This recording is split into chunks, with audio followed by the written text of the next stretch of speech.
Good morning and welcome to the Windsor-Essex County Health Unit's media briefing for Monday, January the 10th. We are joined by our CEO, Nicole Dupuis, and Acting Medical Officer of Health, Dr. Shankar Nasathuri. We will move directly into media questions this morning. We will start with any questions from CBC. Yes, hi there, good morning. As of Friday, the data on the Health Unit's website showed that there's 11 long-term care and retirement homes that are in outbreak. Just wondering how you see this comparing to other points of the pandemic, and if there's anything more that you think can be done right now to be protecting people in long-term care as we're seeing those outbreaks increase. We are concerned about the number of outbreaks in congregate settings. The places that we are particularly concerned about in congregate settings are places where people share bathrooms and kitchens. And typically that includes long-term care facilities, retirement homes, the residences of agricultural workers, or otherwise known as bunkhouses, organizations and facilities that support people with intellectual impairment. We have procedures and policies to effectuate containment as best as possible, and also work with the institution to help manage these outbreaks. In long-term care, the population is substantively vaccinated, and so to that extent, that is one protective factor with regards to outbreaks in long-term care facilities. And Nicole, perhaps you could supplement that.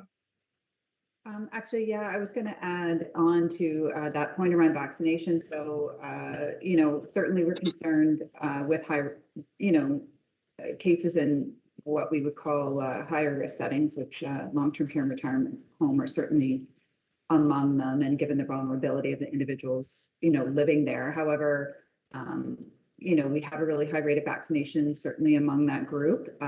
As well, we are based on the government's announcement, our team is working with long-term care and retirement homes to start rolling out 4th doses for residents. So, we're really, hopeful that all of those measures, as well as certainly our outbreak management and our infection prevention and control team, all of that together, we're hoping that, this stays fairly contained and we don't sort of have the experience in long-term care that we did, at the beginning of the pandemic. Okay, and then just wanted to ask another question. This one's not COVID related, but fluoride. This week, we're seeing that fluoride will be entering our water system again. It's been locally a back and forth as to whether or not it should be in the water system for quite some time now. I guess, what is your message to residents on this as it's being reintroduced to the system? Well, overall, Nicole can speak perhaps to the governance of fluoride and how it came about in Windsor-Essex. But as a public health intervention, fluoridation of water is a good thing. Having better dental health is good for the community overall. It's particularly good for people of more disadvantaged social backgrounds. So I think it's a positive step that the people who live in Windsor-Essex have elected to move forward with fluorination of water. Yeah, I would just add that, certainly, the Health Unit has been an advocate of returning fluoride to our water, as a public health measure. And we know in Windsor-Essex that our, oral health disease and issues related to oral health are significant here and much worse than the province. And as well, just given the pandemic, we know that access certainly to oral health has been an issue. We're not out in schools. We haven't been out in schools screening for the past 2 years, and that is certainly one way that we support community, and in particular, children and youth who may have significant oral health issues, and then navigate them to support. So we're happy to see that it's been a long time. I think it was 2019 when that decision was made. So it's been quite a while, and so we're happy to see its return, and hope that it will help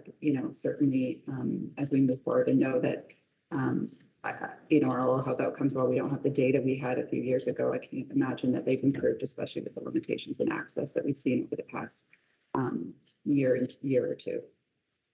Okay, thank you. Any questions from CTV?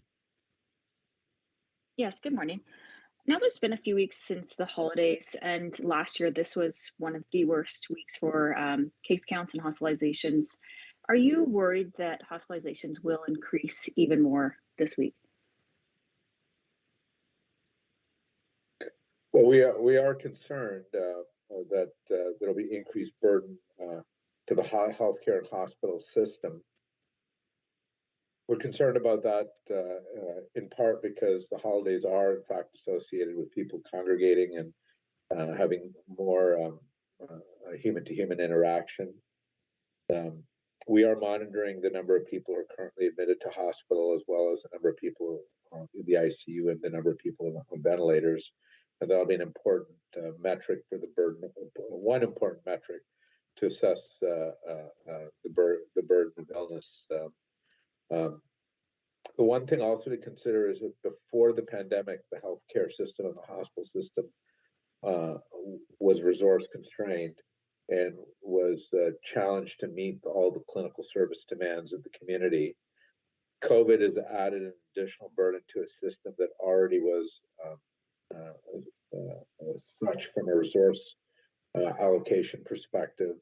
So we're not only worried about burden of COVID to the hospital, a burden of COVID to the healthcare system, but also the fact that other important services that people need are being crowded out by COVID-related hospitalization and COVID-related clinical demand.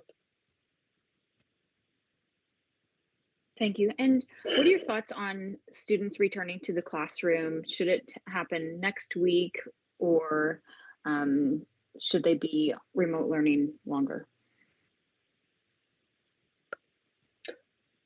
Well, the decision to close schools was for in-person learning was a provincial direction, and the decision to reopen schools will also be under provincial guidance. The health district, and from my perspective, should encourage the early reopening of schools for in-person education. My feeling is, from my perspective, it's particularly important to reopen in-person education for elementary school children, because I think that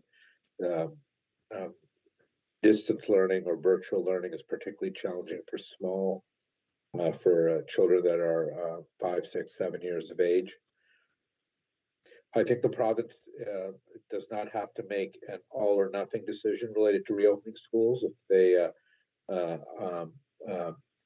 are uncomfortable with opening schools in its entirety, then perhaps opening schools for a subset of young people, perhaps for vaccinated young people, might be an option. But I think we have to really consider every possible option to open schools.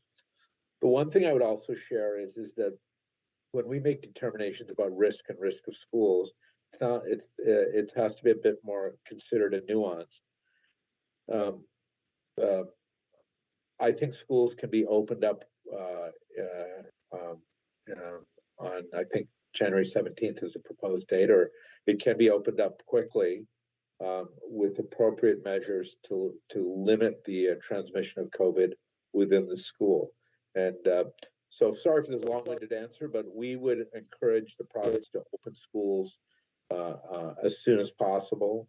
And we think that there are a suite of options that would make the reopening of schools sufficiently safe to reopen. Thank you. Any follow-up questions from CBC this morning? Yeah, sorry, I just wanted to ask you had mentioned, when I talked about long-term care, you had mentioned congregate care setting outbreaks as well. Can you kind of define, and I know this has been talked about before, but can you kind of define that difference for me between the long-term care and the congregate outbreaks that we're seeing, and any more details on those congregate setting outbreaks that you can provide would be really great. We've seen kind of a jump in those over the last week. so maybe I can start. So congregate, so there's long-term care and retirement homes that have their own sort of, and I know those are clear on our dashboard and our website. Congregate settings include, as we said, settings where, individuals, generally it's defined as individuals who, aren't related, live together in a, facility with shared accommodation. So whether they share bathrooms, kitchens, other living spaces, they include, it would include shelters are included as part of congregate living settings are higher risk, as Dr. Nissathuri mentioned. Housing accommodations for temporary foreign workers. So, what we normally consider, like bunk houses, et cetera, are considered congregate settings, or correctional facilities fall under congregate settings.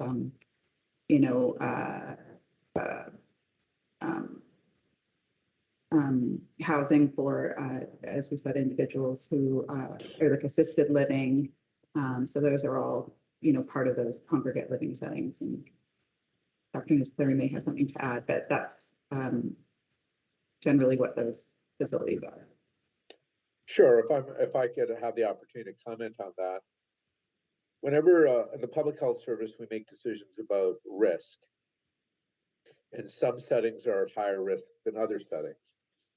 And with regards to COVID and many other transmissible diseases that are transmitted by respiratory pathogens, higher risk settings are places where individuals share bathrooms, kitchens, and they're at particularly high risk when the individuals are unrelated to any one family household. So a place that you might have many people who are unrelated, who use a common kitchen and a common bathroom and a common living room or a common area of social interaction, are at particularly high risk. We know that in our community, high-risk settings like this, or we call them congregate settings, include long-term care facilities, retirement homes, bunk houses of migrant farm workers, shelters for people that are homeless, the group homes for people with intellectual impairment, and the list goes on. But those are the areas we focus our energies on at the current time to effectuate containment as best as possible. Yeah. So I hope that provides some additional context. Yes, thank you so much. Any follow-up questions from CBC or CTV, sorry? Yes, just one. Do you know when the fourth doses would start for the LTC? I believe our team is working on it already. So again, we work closely with long-term care and retirement homes. In many cases, we're supplying them with the vaccine, and they're able to vaccinate their own residents, and we've already started that. So I can't. I'm not sure. I'd have to check in, and we can send an email exactly, where and what date we've officially started. But we have, we started right away. As soon as it was announced, we were receiving calls. So we started right away.